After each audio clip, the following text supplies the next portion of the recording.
My name is Joshua Jennifer Espinoza, and this poem is entitled Things Haunt. California is a desert, and I am a woman inside it.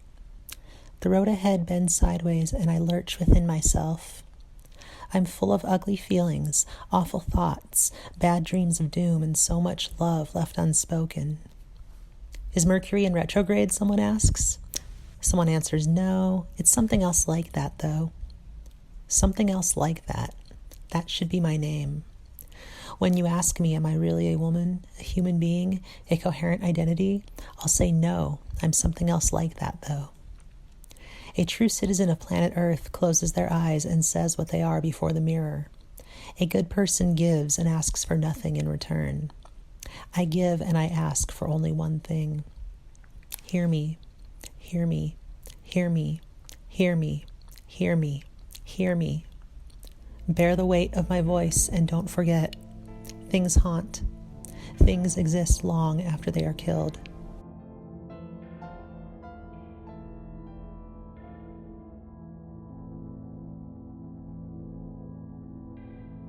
Apparently, it's never too early for Halloween content at the Lo-Fi Lounge. But we've had so many cool pieces over the last 5 years that I wanted to dig back into those for a bit. There'll be some new things, but we're waiting for 2 new wonderful pieces from Armando, Tales of the IE. So let's take a couple weeks and build up to it, okay?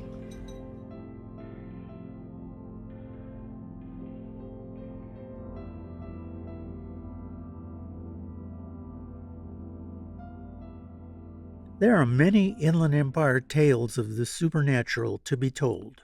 A number of them have been reported in the pages of the San Bernardino Sun and the Riverside Press Enterprise newspapers.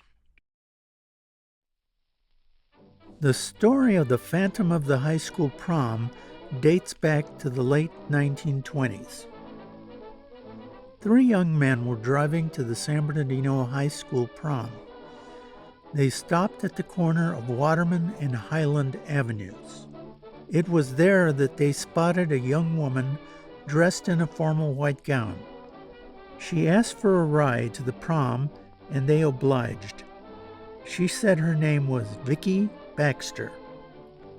Vicky spent the night dancing and conversing with other prom attendees. At the end of the dance, she asked the 3 young men to take her back to the corner where she had been picked up. Exiting the car, she walked through a gate, which was the entrance to Mountain View Cemetery. She then disappeared. The incident was reported to the police, who contacted Vicky Baxter's mother. She told them that her daughter had been killed in an auto accident the year before on her way to the prom. The legend is that she would reappear at the San Bernardino High School prom every 3 to 4 years. In 1978, there was an investigation by San Bernardino High School journalism student Greg Cole and history teacher Brian Burke. It revealed that no student by the name of Vicky Baxter had ever attended San Bernardino High School. They also reported that no one by the name of Vicky Baxter was buried at Mountain View Cemetery. White lady ghosts are a fairly common apparition seen throughout the paranormal world. They are usually associated with local legends involving a tragedy, such as an accidental death, murder, or suicide. The Phantom of the High School Prom could be considered such a ghost. Mary Ann is the Redlands version of this spirit. It is said that she inhabits the Glenn Wallack's Theater at the University of Redlands. This white lady was allegedly a former drama student who was killed in an auto accident while on her way to a performance. The ghost engages in mischievous activities. A former costume designer once alleged that she would constantly find a certain dress on the floor in the storage room. The designer would replace the dress on the costume rack, and when she returned, it would be on the floor again. Marianne would occasionally be seen floating above the stage, disturbing the stage lights and causing props to fall to the ground. She has made her presence known since the late 1960s. From 1958 to 1959, the beast beneath the bridge would terrorize Riverside motorists driving at night. The beast would emerge from beneath a bridge crossing the Santa Ana River. One eyewitness described the creature as a 6-foot reptilian with scaly skin and no nose or ears. This description matches the appearance of the Gill Man in the 1954 movie Creature from the Black Lagoon. In the 1970s, footprints allegedly belonging to Bigfoot were spotted in the Santa Ana River basin, but there was never any connection made between the two creatures. In the October 31, 2010 edition of the Riverside Press Enterprise newspaper, an article appeared that attempted to explain the mystery of the beast beneath the bridge. In an interview some 50 years after the fact, retired Riverside City College professor of biology Cecil Johnson claimed that he was the beast. Johnson said he would don a phosphorescent outfit and a ghostly mask to prank the locals into believing that they had seen a monster. In 1965, the city of Yucaipa drew nationwide interest when the owners of a house reported mysterious pounding coming from within its walls. The noises started in December, and by January of 1966, the Cannon family had had enough and put a for sale sign in front of their home. At its worst, the poundings numbered 60-plus times a day. Things were so bad that the family dog Muff would refuse to enter the house during the pounding episodes. Finally, in June 1966, two structural experts from the LA Department of Building and Safety told the family that the disturbances may have been caused by expansive soil that swelled up and lifted one corner of the house after absorbing water during recent rains. This information did not convince the Cannon family to take their house off the market. They said they didn't like living in a house with built-in sound effects. Today the house is still standing, but with no recent reports of unusual sounds. The crying portrait baby haunted a large house in Riverside. It was the subject of a Tina Flown article in the March 19, 1973 edition of the San Bernardino Sun newspaper. The haunting was reported to have taken place at the Irvine Mansion on Brockton Avenue. Built in 1906, it was originally known as the Stell Lou Vine Mansion. The ghost was theorized to be the baby son of the original owners, the Irvine family. He was born and also died in the house. His image can be seen as the centerpiece of an antique stained glass window in the home. The baby's crying was first heard in 1938 when the house was being sold to the Freeman family. Riverside City inspectors heard the baby and immediately left the property, refusing to return. After the purchase of the mansion, it was turned into a boarding house, where as many as 10 guests resided. In 1972, a room and 3 meals a day cost only $35 a week. By the 1980s, the boarding house had been converted into a child care center, and the baby's ghostly wails ceased. The house is still standing. It was most recently resold in 2021 to a family for in the vicinity of about $1 million. Ghosts also haunt the San Bernardino Mountains. The Lake Arrowhead brothel ghost occasionally haunts the Bracken Fern Manor Bed and Breakfast Inn, located in the Lake Arrowhead area. The manor was built in 1926 and was part of the Arrowhead Villas and Arrowhead Villas Club development. By 1929, the property was taken over by mobster Benjamin Bugsy Siegel. It came to be known as the Club Arrowhead in the Pines. It consisted of two buildings, a casino speakeasy on one side of the street and a brothel on the other. The buildings were connected by an underground tunnel. The Brackenfern Manor, seen here in the lower right corner, is allegedly haunted by the ghost of a prostitute who was killed by a jealous mobster. Her name was Violet, known for wearing a violet-scented perfume. Today it is said that one can smell her perfume when she is wandering the hallways. In Part 2, we pay a visit to perhaps the most haunted stretch of land in the Inland Empire, Agua Mansa Road in Colton, home to La Llorona, the Weeping Woman.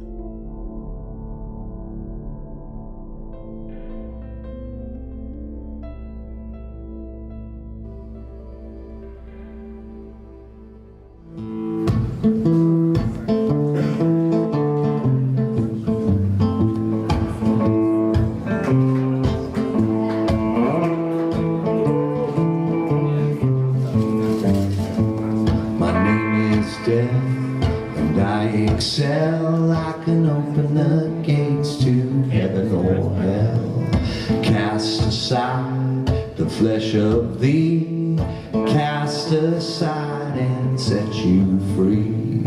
Oh, oh, death. Oh, oh, death. Won't you spare me over till another year?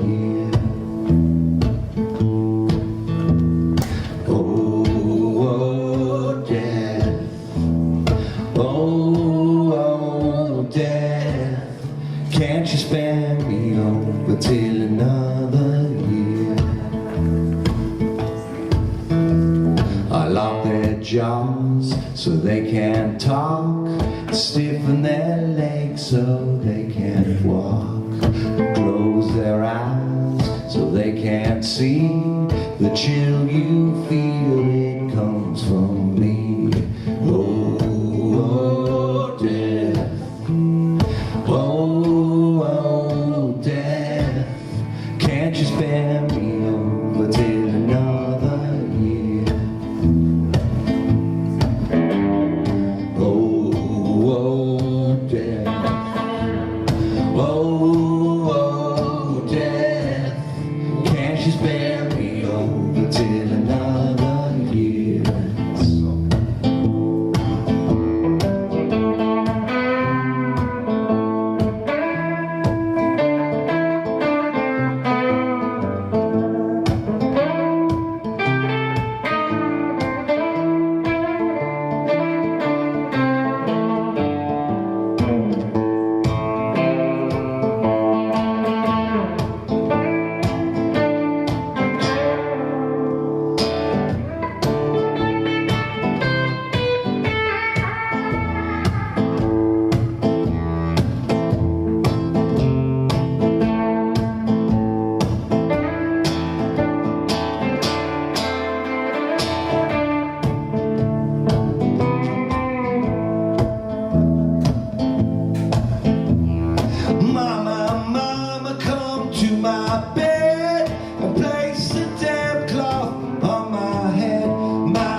Till another year.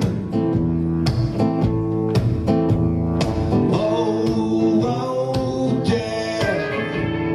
Oh, oh, death. Can't you spare me over till another year?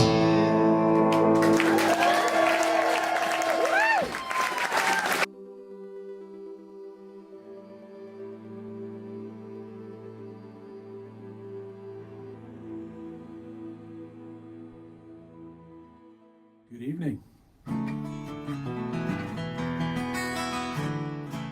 Tonight's theme, slightly obsessive love, stalkers if you will, stalkers if you won't. All right. Now this first song, this is from my upcoming record, Blood Moon, which is going to be out pretty soon. Hello. Oh, I'm starting to see your names now. Very good. Very good. Chris LeRoy. Do we have a stalker song, Chris? I don't know if we do. I'll sing it. I'll sing one of our nice, happy love songs in a creepy tone of voice, and then it'll sound stalkery. This one doesn't really fit this theme, but you can make it fit the theme if you really think about it. From the forthcoming album, Blood Moon. Still doing the acoustic version here. It's very rock on the album.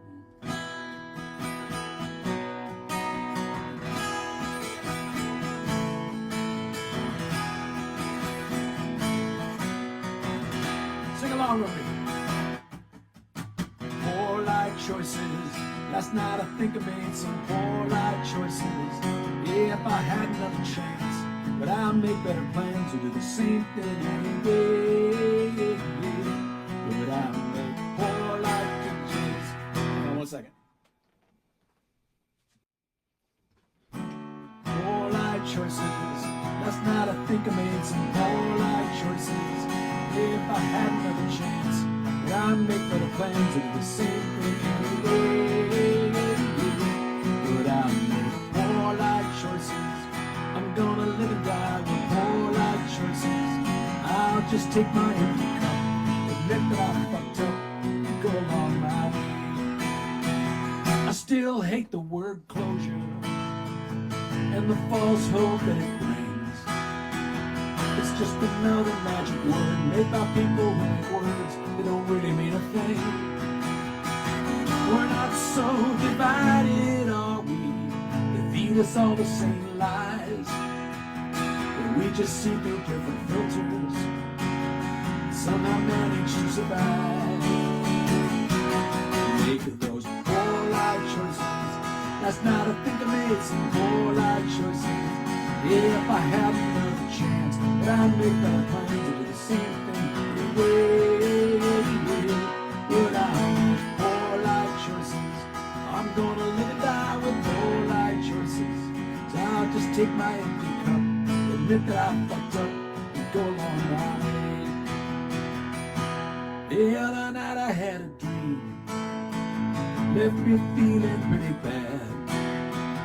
In that dream I was alone, answering the phone, and it was my dad. He said, I know I died a long time ago, just called you up to let you know. You might be going down some bad roads, son, with your poor life choices. Poor life choices. Last night I think we made some poor life choices. If we have another chance, we make better plans to do the same thing anyway. Will we make poor life choices? We're all gonna live and die with poor life choices. Let's just take our empty cups, admit that we fucked up, and go along our way. I'm glad I'm not the only one. Know everybody in this room has some awful thing they've done, or they're gonna pretty soon. Now it's trying to bring us down, be a bonding thing all around. Look at that person next to you, and just imagine what they do, what they do. They make those poor life choices. We're all gonna live and die with poor life choices. Let's just take our empty cups, admit that we fucked up, and go along our way.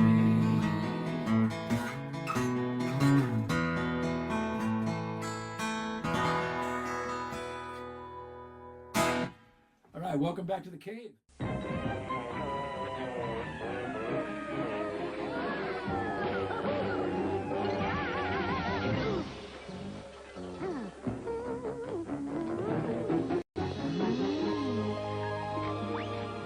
At Target, we have everything you need for Halloween. including the most popular costumes at 20% off and a frighteningly large selection of candy. Target, your first stop for Halloween.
It's not Halloween yet, but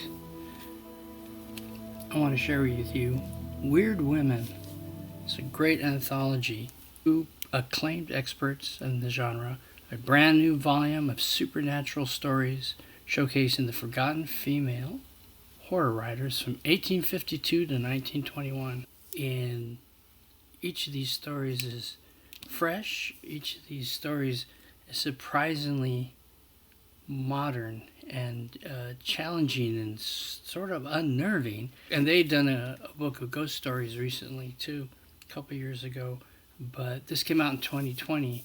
And if you're trying to get in the mood of a cool Halloween, Weird Women is the way to go.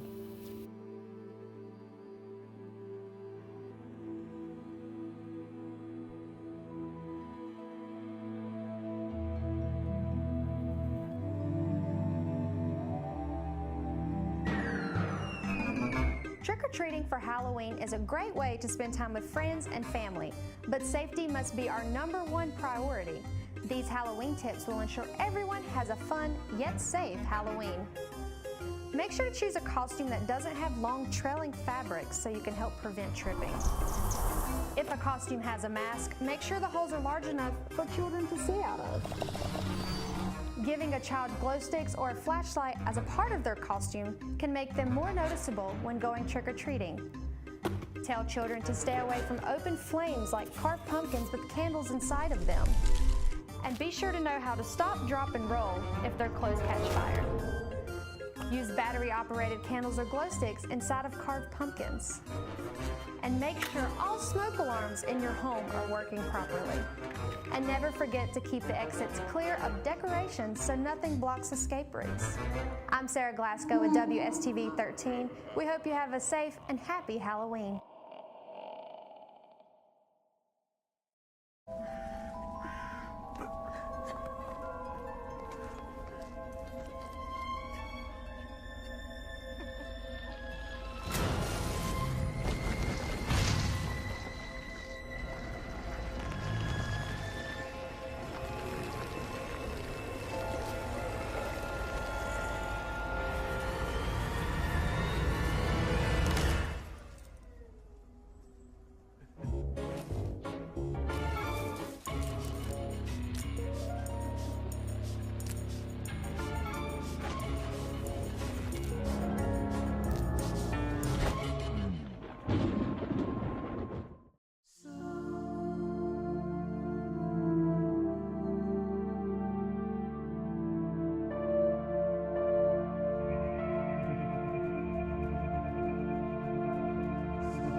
for you.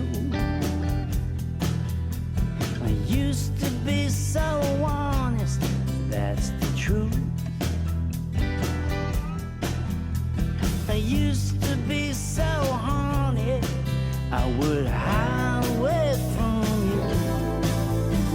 You gave me silver, you gave me gold, you gave me silver.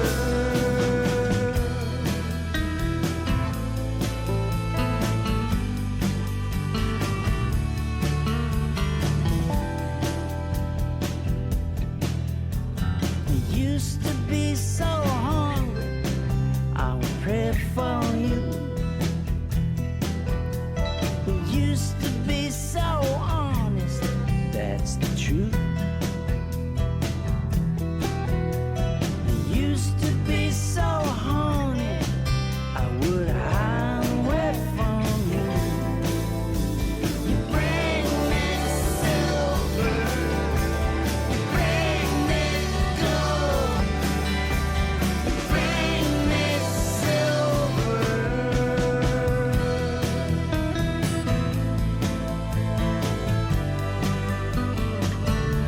Bring gold.